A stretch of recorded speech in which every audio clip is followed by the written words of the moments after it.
FM, the pride of the people.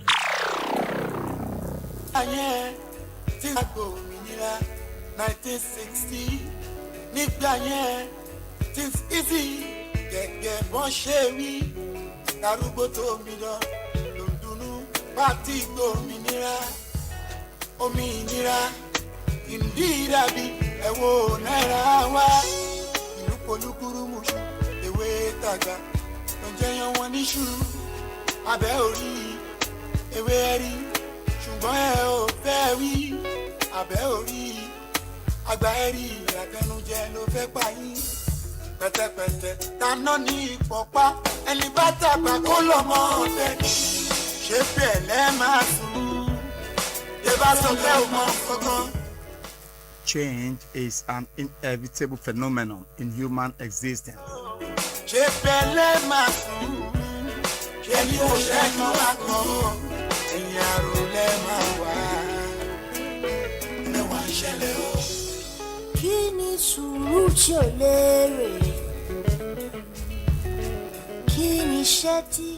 Change is constant, unavoidable, and ever present.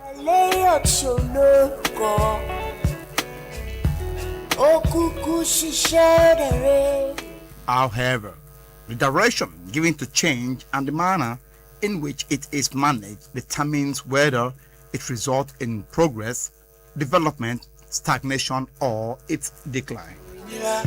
1960, It is on this note that I warmly welcome you to Pinpoint, one of the most informative, educative, analytical, and thought-provoking program from the stable of your favorite radio station frequency, iPower 102.7 FM.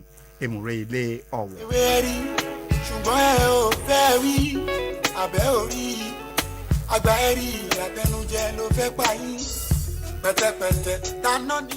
Pinpoint is a current affairs and editorial analysis program. We are not that 1960, things easy, designed to keep our listeners abreast of events, developments, policies, and issues that continue to shape the Nigeria political, economy, social, education, and security landscape.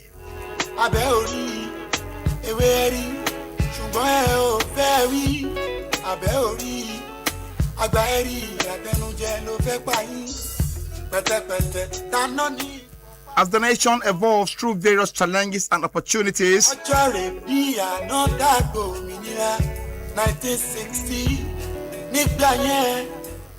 this program, Pinpoint, provides a platform for objective analysis, informed commentaries,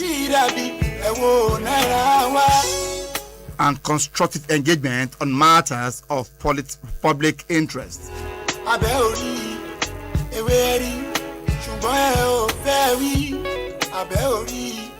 On the program Pinpoint, we take a closer look at government policies, national development, political activities, security concerns, economic trends, educational reforms, and other topical issues that affect the lives of Nigerians.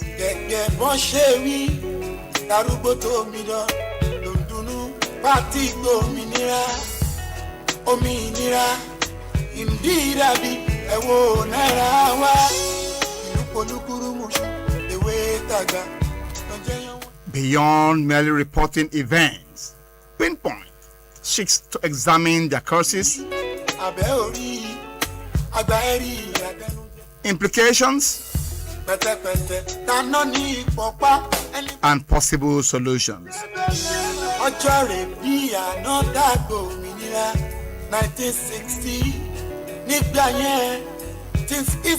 By doing this, we are empowering our listeners with the knowledge required to make informed opinions and contributions to nation building. Indeed, I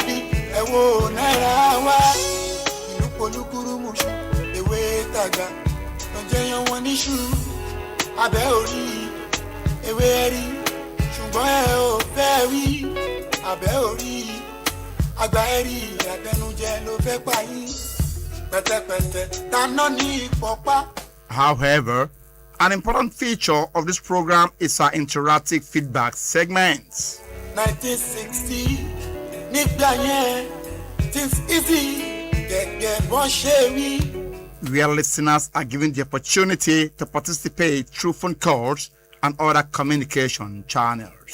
ìdí dàbí ẹ̀wọ̀ náírà wá ìlú polúkúrúmùṣù ewé tàgbà lọ́jọ́ yẹn wọ́n ní. This feedback segment enables members of the public to express their views, opinions, observations, and suggestions on issues discussed during the program.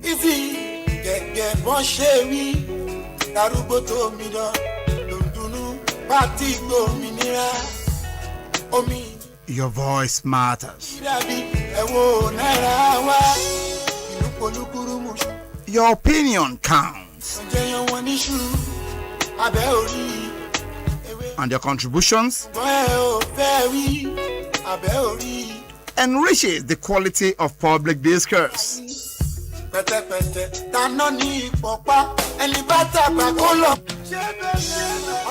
Once again, 1960.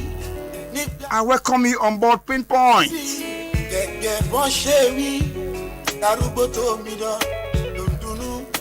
The program that goes beyond the headlines to uncover the facts, analyze the issues, and provide clarity on matters affecting our society.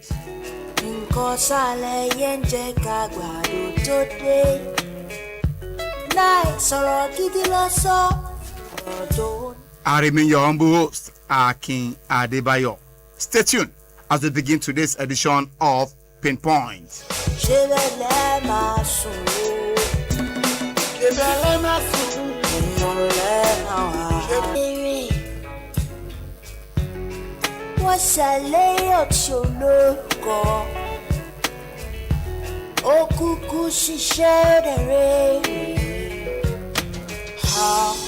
Ẹ̀dẹ̀ sọ pé àṣìwà lọ́mọdé nǹkan sálẹ̀ yẹn ń jẹ́ ká gbàdo tó dé láì sọ̀rọ̀ gidi lọ sọ ọ̀rọ̀ tó. Welcome back. This is your Pinpoint, your trusted platform for informed analysis and constructive public discourse.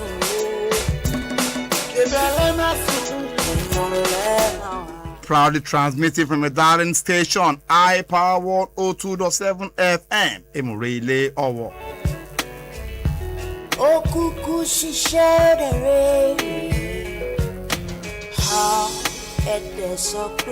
On today's edition, we shall be taking an in-depth and analytical look at the priority of the legislatures.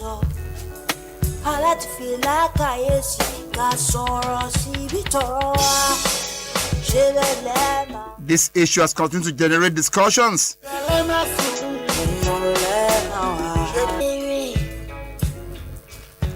Discussions around across the country because of its significance to our nation development. Democratic growth, economic stability,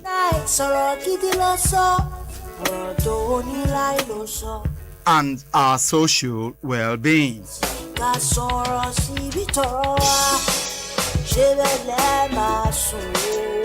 In the course of this program, we shall examine the background of the issue, its implications for Nigerians, if possible, the position of stakeholders, and the possible way forward. As always, our objective is to provide balance, factual, and insightful analysis that will enable our listeners to better understand the subject under discourse.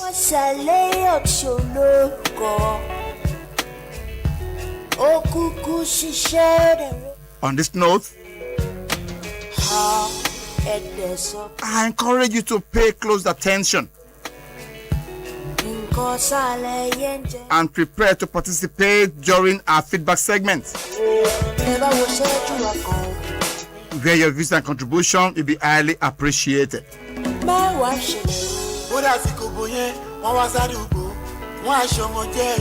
Stay with us as we delve into today's topic right here on your favorite radio program, Pinpoint.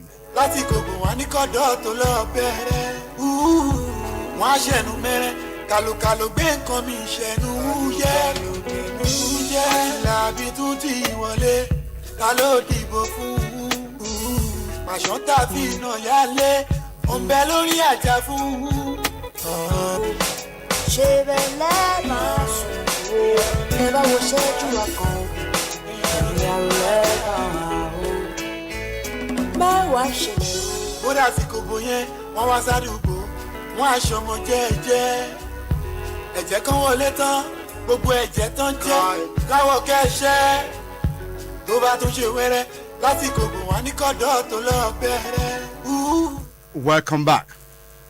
Today, we turn our attention to an issue that goes beyond the figures contained in the national budget. It is an issue about governance, accountability, legislative responsibility, and most importantly, the priorities of our government in the face of enormous challenges confronting ordinary Nigeria. Like I said, I'll be dwelling more on the priorities of our legislatures, because as we all know, we have three arms of government: the executive, the legislature, and the judiciary. As we all know, the primary function of the legislature is to make laws, enact laws. But in a case whereby the legislatures begin to attempt implementing projects, which is always codenamed constituency project, I think then our own kind of democracy needs to be questioned. I'm not mistaken. Because even in the US, in the UK, American countries, European countries, there are legislatures there as well. Do they execute projects? Or probably they pass legislation that will better the lot of their citizens. That is why at times I begin to imagine, or I begin to question the kind of democracy we are actually practicing in Nigerian context. As we all know, when we are given independence, the British gave us parliamentary system of government. There was a coup that toppled that government, and they brought about a military intervention in Nigerian government, thereby led by Akin Adebayo. It brought about unity government, whereby all powers were now brought to the center. By the time we now decide to return back to democracy, I think the ideal thing should have been that we should go back and adopt the parliamentary system of government given to us. Rather, Nigerians went and adopted American system of government, which is the presidential system of government. And that was how the problem started. You know, since we started with unity government, I think the civilians now understand better what it means to have an absolute power. And as we all know, power corrupts. And absolute power corrupts absolutely. And that is why it appears that the Nigerian president is so powerful that hardly can you even question his authority. But well, it is what it is. I don't want to go much into the executive arm of government. That's not what I've come to discuss. But rather, I have come to discuss on the major, because like I call the legislative arm of government in any country the engine room. I call it the brain box. Because in that chamber, header, hello, or what have you, We have people that represent, or should I say parliamentary members that represent their various constituencies, either at the level of House of Rep or probably at the Senate, as the case may be. And they go there and start presenting all manners of advocacies. As we all know, we are having about 3 something. I've forgotten. I'm sorry. I could not really recollect the numbers of House of Rep members we are having. And equally, Senator, I think Senator is 109. House of Rep is maybe 3 something. I've forgotten. But cumulatively, we are having about over 400 people deciding the fate of this country. Can we now come to the conclusion that does it appear that they did not understand the enormity of the position they hold for the Nigerian people or for their people? Let me put it that way. Because they represent various ethnic groups, constituencies, religious settings, and what have you. It now becomes an issue of concern when they now begin to jettison legislative, assignments for project implementation. Fine, you can lobby projects to your constituency, is allowed, but it becomes an issue of concern when projects like church building, mosque building, doing this, doing that, begins to find its way into Nigerian budget. For crying out loud, I'll kind of carry out the kind of investigative journalism on that one, because I really want to know the church and the mosque they actually want to spend the money on. Is it the Pentecostal church? Is it the Orthodox church?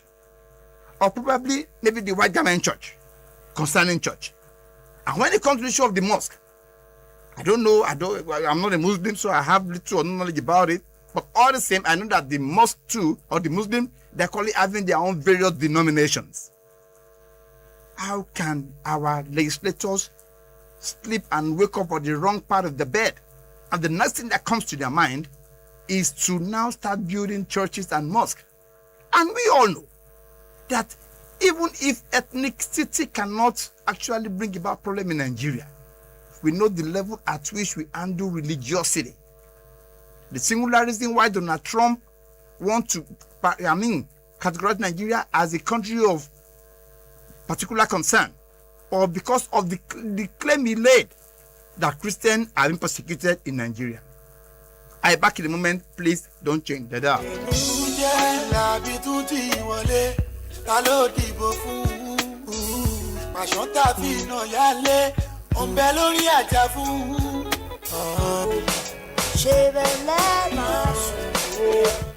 Sorry for the breaking transmission. Like I said, the singular reason why President Donald Trump of the United States begin to pontificate into the Nigerian system of government is premised on the fact that Christians are being persecuted. And for that singular reason, he almost come down here with all manner of, military equipment. For everything best known to him. And you know, when you are dealing with a character like Donald Trump, you must be very, very cautious and sensitive in handling any issue that has to do with him. And of course, we all know the level at which religion has eaten this country, fabrics, so deep to the extent that everybody is now being polarized along that line. The ethnic sentiment is equally there, but it has not even come to my observation or my discovery that even those the so-called religion and ethnic sentiment, they are now working pari passu. Why should our legislatures now think of venturing into implementing budget for the various religious sects? I wouldn't want to say how reasonable is that, but I want to believe that they have their reason for doing that. Please don't change the dial. Still remain your station, iPower 102.7 FM.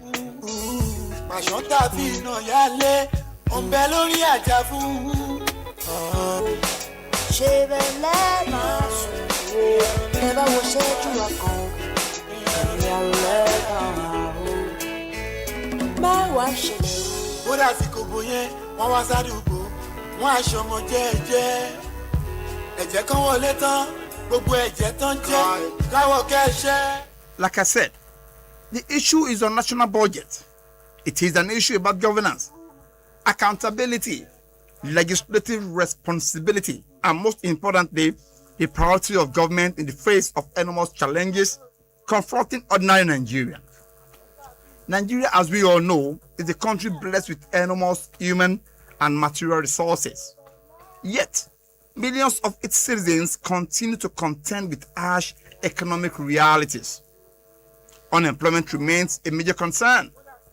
Many families struggle to afford basic necessities. Our public schools requires improved infrastructure and equipment. Many hospitals lack adequate facilities and personnel. Several communities continue to battle poor roads, inadequate water supply, and unreliable electricity and insecurity. Against these backdrops, every expenditure contained in the national budget deserves careful examination. And this brings us to the controversy surrounding the reported allocation of billions of naira for the construction, renovation, and rehabilitation and equipping of churches, mosques, and other projects under 2026 federal budget. I tell that again. Billions of naira for the construction, renovation, rehabilitation, and equipping of churches, mosques, and other projects under 2026 federal budget. When I heard the deputy speaker defending, that is Kalu, I was like, and I begin to ask. As we all know, Kanu is the chairman as of rep for constitutional amendment. I've seen him on several occasions coming before the screen, reeling out the sections that need to be changed in the constitution, pontificating at it as if yes, indeed, he knows what he's doing. So I was completely thrown off balance when I saw the same Kanu defending the renovation, construction of church and mosque. I for crying out loud.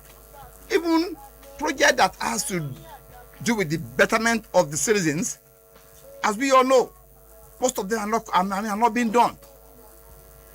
I'm carrying out a report, or should I say an investigation, on the Federal School of Secretariat. Is it, I forgot the state, is it the eastern part? Federal School of Secretariat. Handling projects of roads, projects bordering on construction of schools, hospitals, equipment, and what have you. Federal Secretariat Studies or what have you, Federal School of Secretariat or thereabout. What has Federal School of Secretariat got to do with construction of road? Now we are not talking about church and mosque. How do we even know the mosque and the churches that want to be renovated?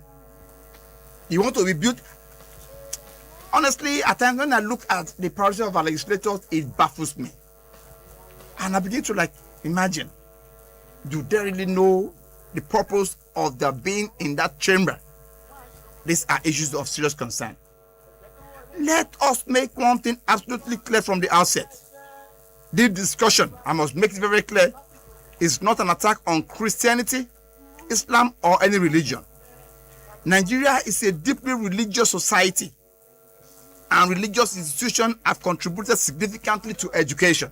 As we all know, that was the modus operandi of the operation at the time of we being colonized. They brought religion. From religion, schools were introduced. From religion, hospitals were introduced as well. So these various religious groups have the way of doing their things. If I'm not mistaken, in a sister station, I've once discussed the idea of government being involved in religious pilgrimage, either to Mecca for the Muslim, or to Jerusalem for the Christians. Like I've always said, these two religions are both imported. As we all know, Islam, for instance, is from Saudi Arabia, where Christianity is from maybe Israel or what have you. What are we now doing concerning our own Aboriginal religion? Anyway, that's a discussion for another day. But like I said the other time, these various religious groups knows how they go about implementing or bettering the lot of their members when it comes to school provisions and maybe hospital equipment as well. They are so, in fact, if I'm not mistaken, the leading secondary schools in Ondo State, where I am at the moment, are the ones actually built by the missionaries. I can't begin to mention names. Missionaries and communities. Even when it comes to the Islamic part, the leading Islamic schools, as we speak, are still the one constructed by the Islamic scholars then. Why is our government not getting themselves involved in construction of churches, renovation of mosques? This is an issue that shouldn't even come to the front burner of discussion in Nigerian settings where we find ourselves, where we are battling with infrastructure deficiencies, where we are battling with, let's say, poor electricity, water running system, and what have you. Our legislators now are more concerned about building churches and building mosques. I'll be back in a moment. Please don't change the dial.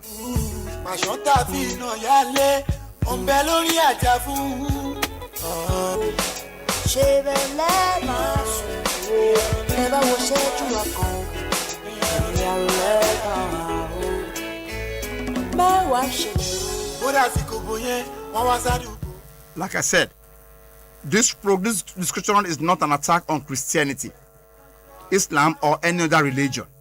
Like I said, Nigeria is a deeply religious society, and religious institutions have contributed significantly to education, healthcare, humanitarian assistance, and community development. The question, however, is whether the federal government should use scarce taxpayer resources to finance religious infrastructure. Do we realize that these religious institutions, they don't pay taxes?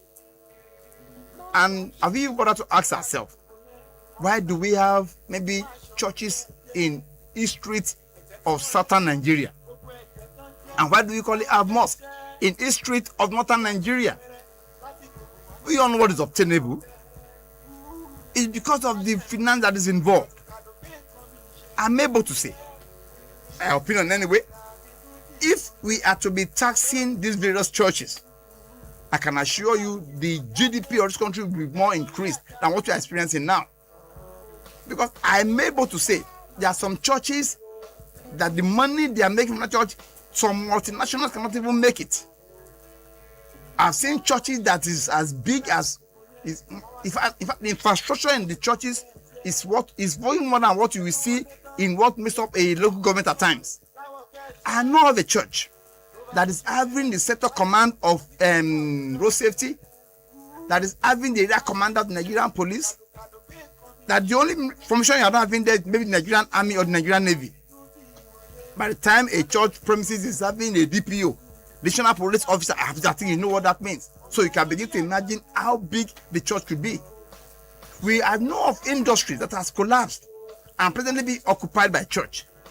Is church an industry? I was privileged to stumble on an information about what is actually obtainable in the UK. Palestinian, the business that are involved in, maybe the Arab, what they call it, doing over there. But we Africans, the only business that is thriving in this overseas country that our citizens in diaspora are involved in is the church business. That is why it has going to become a very big, enterprise, to the extent that people now even go on pilgrimage. Even some hair companies, airways, airline, corporations. We now know of a pastor that is prominent, walk up to him, give him proposal, maybe a free ticket to maybe Jordan, Israel, or Oman, as the case may be. Before you now see Jack Robinson, the pastor will now go and tell the church members, we are going to pray. If I was able to list a particular sermon, the man said we will go to where David fought Goliath. I tell him that we will be ready to follow him, that you go and pick five stones from there. To do what? Are we saying that the stone that David picked on the Goliath, where he fought Goliath, is the one that made him to defeat Goliath? We've seen instances where people go to Jerusalem. Like I said, I don't want to delve into that.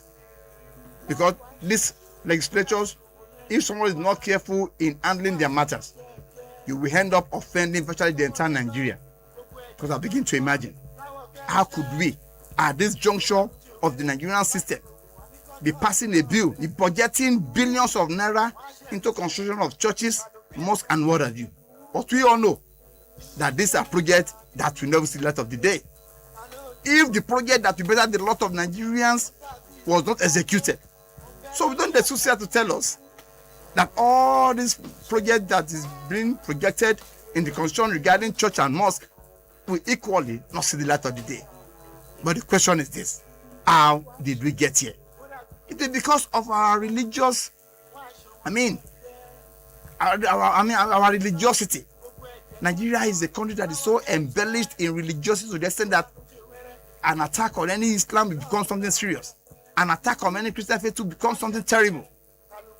And as we all know, that was what Donald Trump actually leveraged upon in attempting to invade Nigeria. Thank God we were able to manage it. I'll be back in a moment. Please don't change the dial.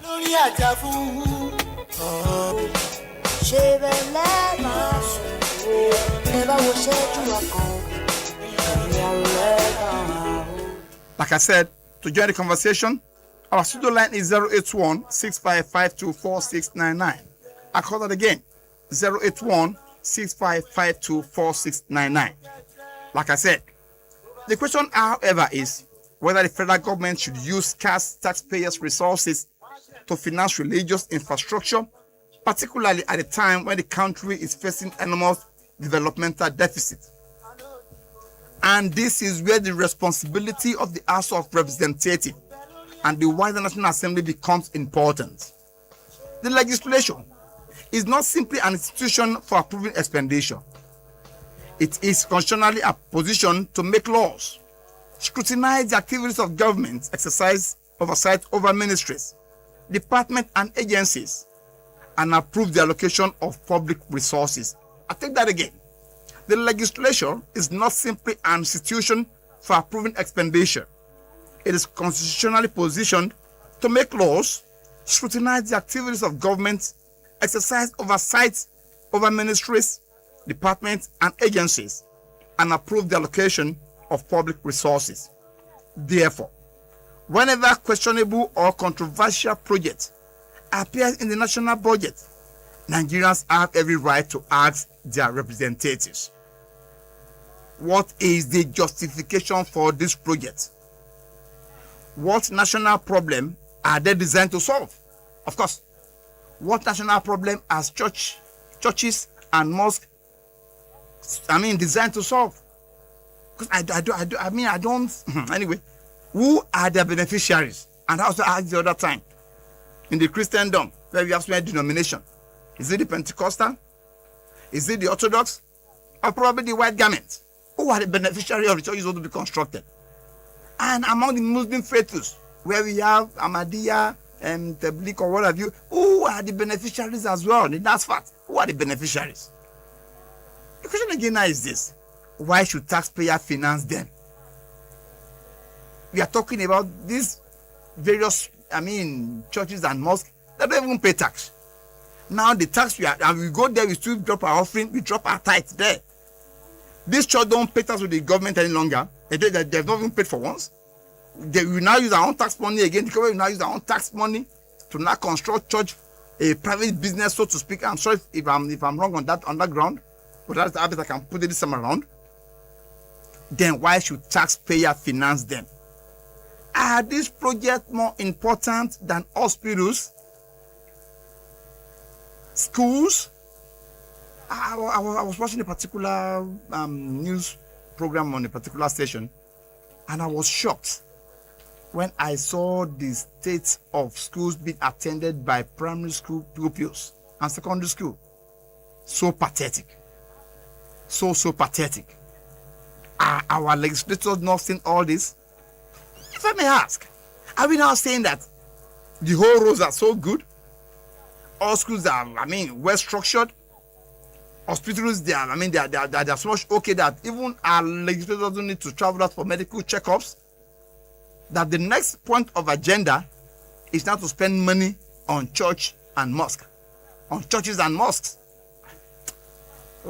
It's so unfortunate. And perhaps the most important question is this: is the legislature giving sufficient attention to laws and policy capable of transforming the life of Nigerians? That's why I say, what is all this frivolity about?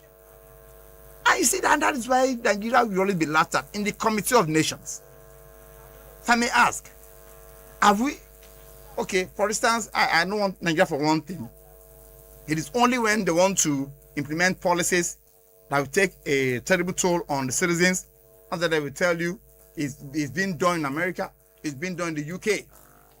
But the very minute they want to implement policies that benefit their own laws, they will not refer to America or the UK. And that's what I'm asking again. What our legislatures are trying to budgeting for, is it obtainable in the European or American countries? No wonder. During the COVID-19 era, when churches were being shut down, it was only in Nigeria that the world wants to come to an end, that Christians have been persecuted. And I remember I told somebody, go and tell your pastor, thank God is having branches in the UK and the US. Let him go there and open the churches there. Are the churches in UK and US, are they not shut down? Why is it that the very minute we are about to do anything that in a way affect religious settings, that's when you start hearing them, the world is about coming to an end?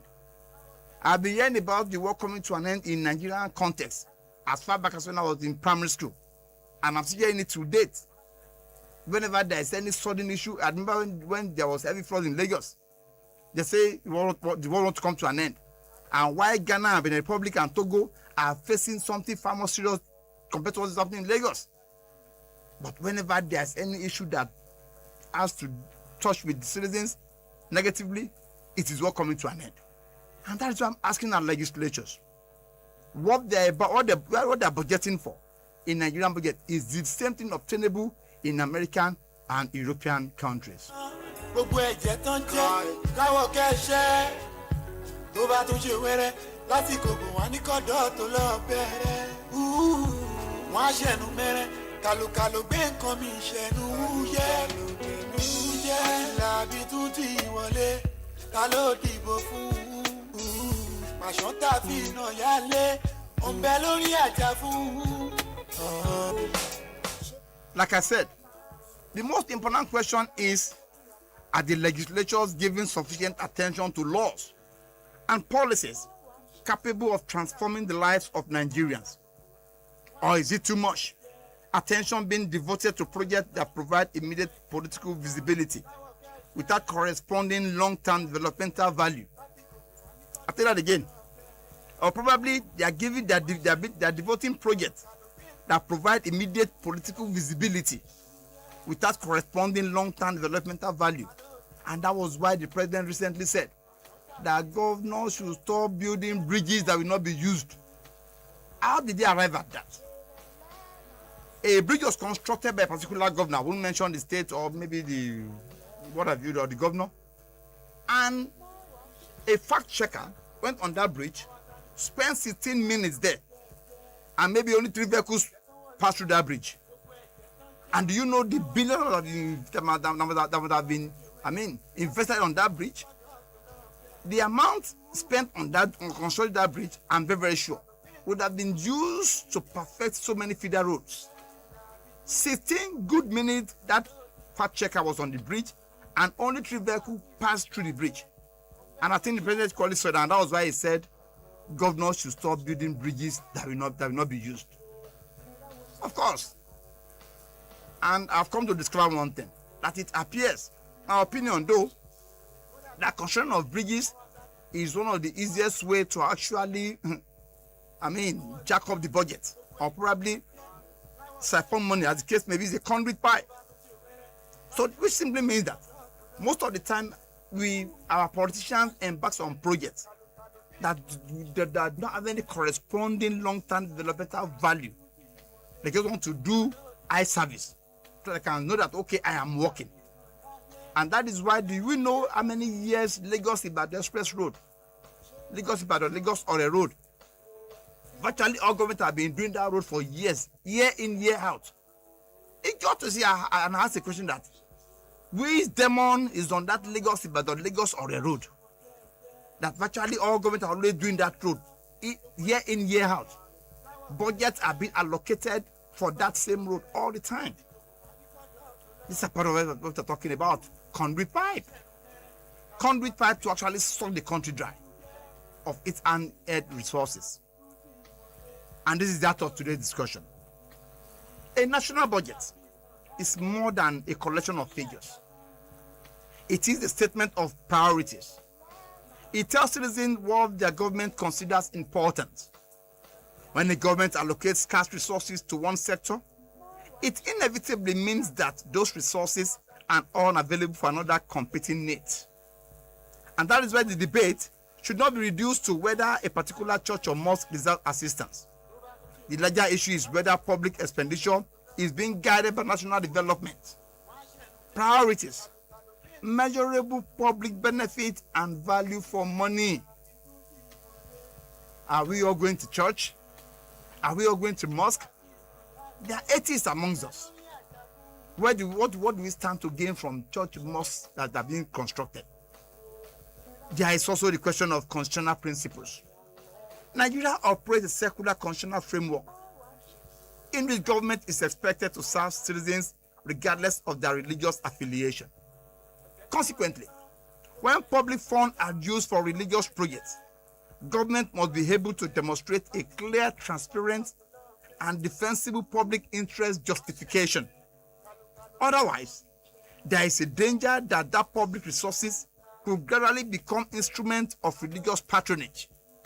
And that is why you'll be shocked at the money being spent on religious pilgrimage. The money being spent on taking people to Israel for Christian pilgrimage, and on taking people to Mecca for Islamic pilgrimage. For how long shall we continue with this? Leaving behind far more important things. And that was why it's so funny. Do you realize that about 4 people were deported from the last Hajj? Prominent among them is Sheikh Gumi. If a fellow Islamic country denies Sheikh Gumi of entry their country because of terrorism, financing, as the case may be, you'll be sure to know again that Gumi must have traveled on the ticket of that state government's money. If we fact check it, he must have traveled on the state government sponsorship. And just like that, we are using our own hard-earned money to develop another country's tourism center. That's how I see it. I'm sorry. Either in Christendom or in Islam. Because I remember a friend of mine that went to Israel. He said the person guiding them concerning the religious activities in Israel, called him and said, if we are just embarking on pilgrimage, on tourism, he said, no, we are here on faith-based mission. He said, what is faith-based there? Like Jesus Christ is their brother. That is how he views it. And it equally shocked you to know that there are more Jews in Israel than Christians. Yes. And that was why during the Israel-Gaza war, when it first started, when some people are saying that God of Israel, I said, look here, don't get yourself in battles you knew nothing about. The battle between Israel and Gaza is not religious battle. It's the battle for land possession. It's the battle for land dominance. It's the battle for land acquisition. So don't get yourself involved in it. It's not religious battle. But unfortunately, it appears we are more religious, we are more Christian, we are more holier than the Pope, and we are more Islamic than people in Saudi Arabia. These are questions begging for answers.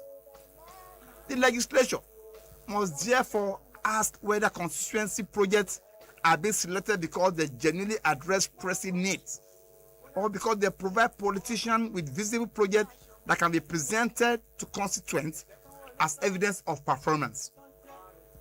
And that is why at times you see a chairman promising, a local government chairman that want to contest, promising that he's going to build an airport in that local government. I mean, how visible is that? An airport that even the state government will sweat itself out before it can construct one. But because people doesn't even really know what governance is all about. And that is why a government chairman will have the end country, the impetus, the guts, to say that he's going to build an airport in his local government. And that is why in some cases you even see, do we know that in this country, conducting mass wedding is a constituency project. It's another project on its own. I've seen places where they will say they are empowering people with 5 kg of rice. I've seen places where people are being empowered with these shoemaking stuffs. I've seen, in fact, ridiculous, terrible things that should not even be. It's so unfortunate. Anyway, it is what it is. After all, Nigeria did not lawmakers made to facilitate the construction of buildings. They elect them to make good laws, protect democratic institutions, scrutinize public expenditure, strengthen accountability, and contribute to policies that improve the quality of life of the people. At a time when Nigerians are demanding economic opportunities, affordable health care, quality education, food security, reliable electricity, better roads, improved security, and a more productive economy, the central question should be, what should come first? Should scarce funds go into projects whose primary benefit is symbolic or religious? Or should government concentrate these resources on infrastructure, legislation, and programs capable of producing broad and measurable socioeconomic benefits? This is not a question that should be answered through emotions, religious sentiment, or political loyalty. It should be answered through reasoning, transparency, constitutional responsibility, and the principle of public interest. Because ultimately, the money being appropriated is not the personal money of legislatures or government officials. It is taxpayers' money. It is our money. I pay tax, you pay tax. And it will shock you to know that those so-called big men don't even pay tax. They use their influences. I'm telling you the sincere fact. And every naira belonging to the Nigerian people deserves to be spent with the highest level of responsibility. Today on Pinpoint, we shall examine reported religious allocation, the role and responsibility of the House of Representatives in scrutinizing such expenditure, the possible implication for Nigerian developmental priorities, the danger of political patronage, the importance of legislative oversight, and what Nigeria should expect from the elected representative. The question before us is simple but profound. At the time Nigeria people are crying for development, should the lawmaker be concentrating more on building structures or on building the laws, policies, and institutions that will build Nigeria? This is the issue we bring into sharp focus today on Pinpoint. Well, my time is fast spent, so I will probably want to come to conclusion now. You see, as we draw the curtain on this edition of Pinpoint, one fact stands out clearly. The debate over the reported allocation of public funds to churches, mosques, and other projects is not fundamentally a debate about religion. It is a debate about priorities, accountability, responsible representation, and the proper management of the Commonwealth of Nigeria.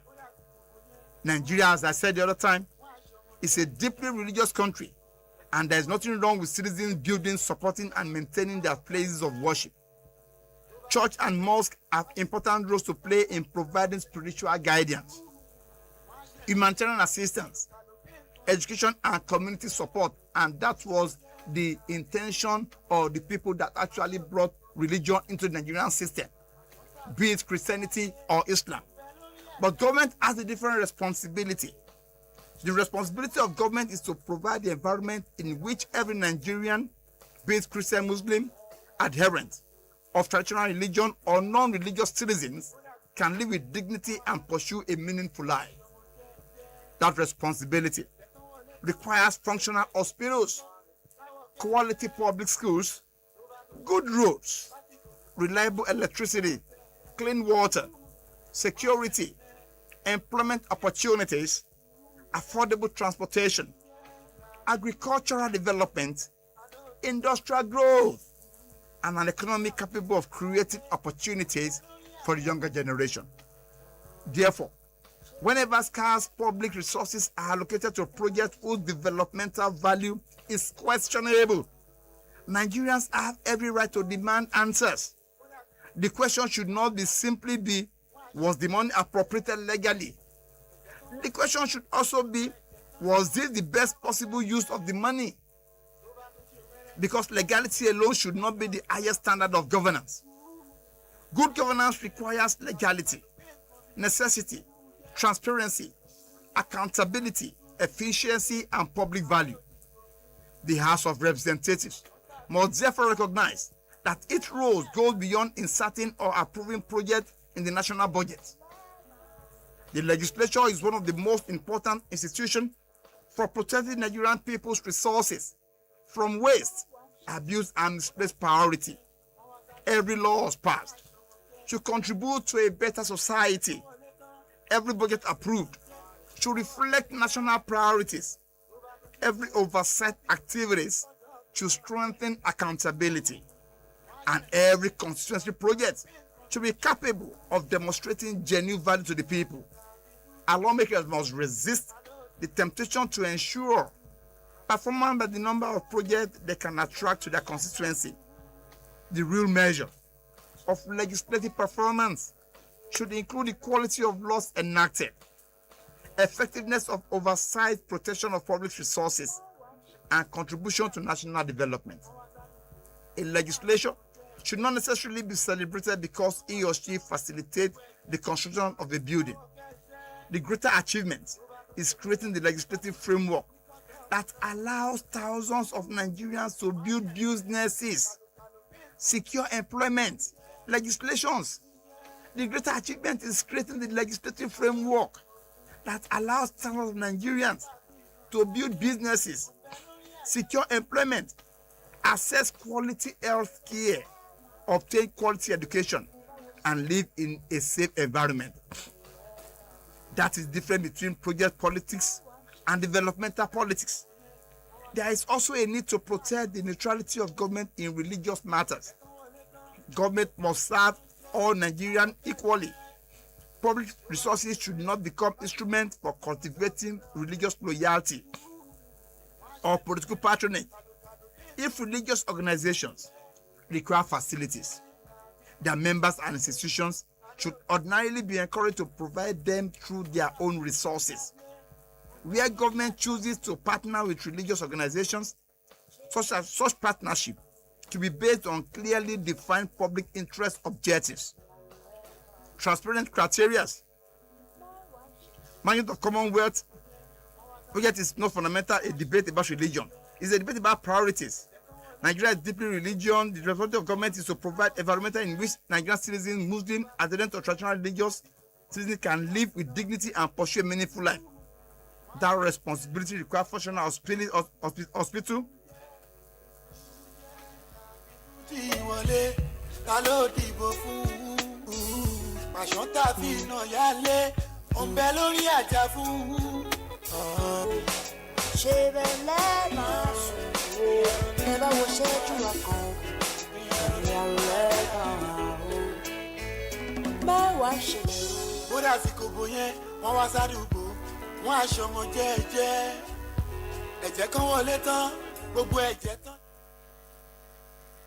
Sorry for a break in transmission. My time is fast spent.